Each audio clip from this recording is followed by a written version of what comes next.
किसान आंदोलन के नाम पर जो गैर किसान 26 जनवरी के शुभ अवसर पर 72वें गणतंत्र दिवस पर जो अराजकता फैलाई है, उसके जिम्मेदार हैं माननीय सुप्रीम कोर्ट। कहते हैं श्री बम बम महाराज नौहटिया जी, अटल जनशक्ति पार्टी के राष्ट्रीय प्रभारी। उनका ये कहना था कि जब दिल्ली पुलिस पूछ रही थी परमिशन के लिए आपसे, तो आपने क्यों नहीं समझा? आप अमरनाथ यात्रा को तो रोक सकते हो, लेकिन गैर किसान आंदोलन नहीं रोक सकते हैं। आपको मैं बता दूं, श्री बम बम महाराज नौहटिया ने लगाया बड़ा आरोप, जो सुनकर आपकी आत्मा खुश होगी या आप राष्ट्रभक्त हो जाएंगे। आइए हम सुनाएंगे क्या कुछ कहते हैं श्री बम बम महाराज नौहटिया, अटल जनशक्ति पार्टी के राष्ट्रीय प्रभारी। मैं किसान के नाम पर जो आंदोलन जारी था, उस आंदोलन के संबंध में हमने शुरू से लेकर अब तक लगातार सरकार को, सुप्रीम कोर्ट को और प्रशासन को जो इससे संबंधित है, उस सभी को आग्रह करते आ गए हैं। इस संबंध में जो कुछ भी हमने कार्रवाई किया है, वो ऑन रिकॉर्ड में, ऑन एविडेंस में सरकार के पास भी है, दिल्ली पुलिस के पास भी है, सुप्रीम कोर्ट के पास भी है। मैं शुरू से यह कहते आया हूँ, ये गैर किसानों का आंदोलन है और किसानों का यह आंदोलन नहीं है। यहाँ जो कुछ भी लोग बैठे हुए हैं, वो सभी हिंदुस्तान को गजवाए हिंद के लिए एक प्रयोग के तौर पर बैठे हुए हैं। जैसा कि एविडेंस और साक्ष्य उस समय मौजूद था, और वही साक्ष्य कल दिल्ली में बिल्कुल ही प्रकट होके अपना दस्तक दे दिया। झंडा कौन सा लहराया, मैं इस पर नहीं जाना चाहूँगा। झंडा तक जो हाथ पहुँचा, भारत के झंडा तक जो कोई भी हाथ पहुँचा, वह हाथ अपवित्र था। उसकी सोच, उसकी नीति और नियत गलत थी। उसने भारत की संप्रभुता को चुनौती दिया है। मैं शुरू से कह रहा था सरकार को, यह हठ आंदोलन भारत सरकार के साथ, संघीय ढांचे के साथ एक अघोषित युद्ध है, और ये युद्ध लड़ रहे हैं। ये किसान नहीं है, किसान के आड़ में, किसानों के पीठ पर किसानों को बदनाम करके एक गैर किसानों का आंदोलन है। जब और जिस दिन सरकार को कनाडा के प्रधानमंत्री ट्रूडो का दबाव आया, उस दिन सरकार को समझ लेना चाहिए कि ये आंदोलन को खालिस्तानियों का समर्थन प्राप्त है।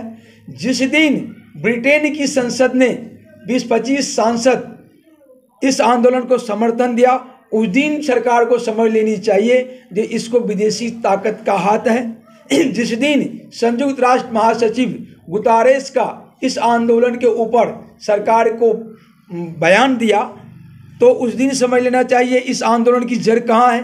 पाकिस्तान की तो बात छोड़ ही दीजिए, वो तो पूरे 20 करोड़ मुसलमान पाकिस्तान में हैं और 40 करोड़ मुसलमान हिंदुस्तान में हैं। तो यहाँ तो ये 40 करोड़, 20 करोड़, 60 करोड़ मुसलमान गजवाई हिंद की तैयारी के लिए बैठा हुआ है। सरकार को कब समझ आएगी, समझ नहीं आ रही बात को। इसके बाद रह गई सोनिया का चाल चरित्र चिंतन, सोनिया की चाल चरित्र चिंतन। सोनिया इटली की नागरिक, केवीजी का एजेंट, विदेश उस रूस ने वाला। दूसरी बात ये ईसाई। दूसरी बात सुप्रीम कोर्ट के जज मिस्टर बोबड़े, वो ईसाई। यहाँ पर देखिए, मैं आज बिल्कुल ही सुप्रीम कोर्ट को कटघरे में पूरी तरह से खड़ा कर रहा हूँ।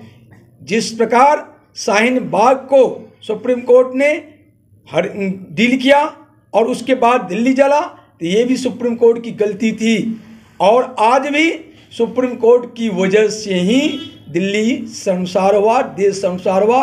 ये भी दिल्ली पुलिस के जितने जवान घायल हुए हैं, इसके लिए सुप्रीम कोर्ट दोषी है। सुप्रीम कोर्ट के जो मुख्य न्यायाधीश बोबड़े जी हैं और जो भी जज हैं वो सभी सिटिंग जज इस्तीफा देके सुप्रीम कोर्ट खाली करे, नई वैकेंसी होने दे, नई व्यवस्था आने दे। आपकी इन सुप्रीम कोर्ट के जजों की कोई देश को आवश्यकता नहीं है। देखिए, इन्होंने जगन्नाथ मंदिर की रथ यात्रा को रोक दिया, कहा था लोगों की जान हमें पहले प्यारी है। इन्होंने भगवान से पंगा ले लिया, जो संसार के मालिक जगन्नाथ भगवान श्री कृष्ण हैं, उनसे इन्होंने पंगा ले लिया। लेकिन यहाँ अराजक तत्व जो ट्रैक्टर रैली के लिए वहाँ पर मोटर पर अराजकता फैला के देश को, दिल्ली को हैंग कर दिया था, देश को नुकसान दे रहा था, इसके लिए ट्रैक्टर रैली को रोकने के लिए जो दिल्ली पुलिस सुप्रीम कोर्ट गई तो इनको ट्रैक्टर रैली रोका नहीं गया। ये एक ऑर्डर दे देता, no tractor rally. Tractor rally का क्या वजूद है, क्यों, किस लिए? सुप्रीम कोर्ट को चाहिए था जब कोर्ट में याचिका गई, किसी की भी सुनवाई हो रही थी, तो वो सरकार को कानून रोकने के लिए डायरेक्शन दे रहे हैं। वो एक बार ये नहीं पूछा इन गैर किसानों को जो तुम्हारी हस्ती क्या है संघीय ढांचों को चुनौती देने का। तुम अगर कानून बदलना चाहते हो, तुम पार्लियामेंट में बहुमत लाके तुम खुद बदल ले। ये नहीं सुप्रीम कोर्ट बोला, ये सुप्रीम कोर्ट नहीं पूछा जो तेरी अहमियत क्या है। सुप्रीम कोर्ट सुनिए, सुप्रीम कोर्ट ने यह नहीं पूछा जो कानून को अगर रद्द कर देते हैं तो क्यों, और कानून को रद्द करते हैं तो विकल्प क्या है, ये आज तक सुप्रीम कोर्ट ने नहीं पूछा।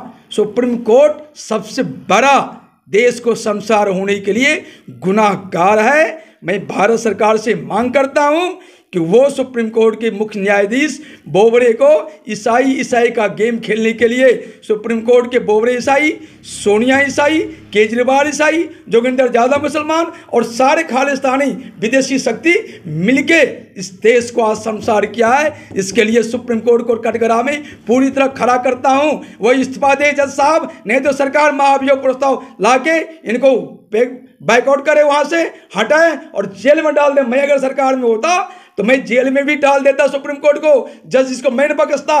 और मैं आज रामनाथ कोविंद राष्ट्रपति जी को कहता हूं, जो आप एक्सीडेंशियल राष्ट्रपति हैं, देश को आज तक कोई राष्ट्रपति मिला नहीं। प्रधानमंत्री तो मोदी जी जरूर मिले हैं, लेकिन आज तक राष्ट्रपति नहीं मिला। इसके सुरक्षा के जवानों के ऊपर लाठी डंडा चलाता और उसको घायल करता और वो हाथ जोड़ के खड़ा रहता। मेरी तो सीधी बात थी, मैंने दिल्ली पुलिस को 1:39 पर क्लियर 100 नंबर कॉल करके बोला फायर करो। पहले दिल्ली पुलिस को अपनी जान की सुरक्षा करना चाहिए था, और अगर मेरी सत्ता होती, शासन में मैं होता, तो मैं सुरक्षा गार्ड को, सुरक्षा कर्मियों को सबसे पहले यह अधिकार प्रदान करता जो आपकी सुरक्षा, तब किसी की सुरक्षा। दिल्ली पुलिस सुरक्षित होगी तो दिल्ली सुरक्षित होगा। अगर दिल्ली पुलिस मर जाएगा तो दिल्ली तो ऑटोमेटिक मर जाएगा।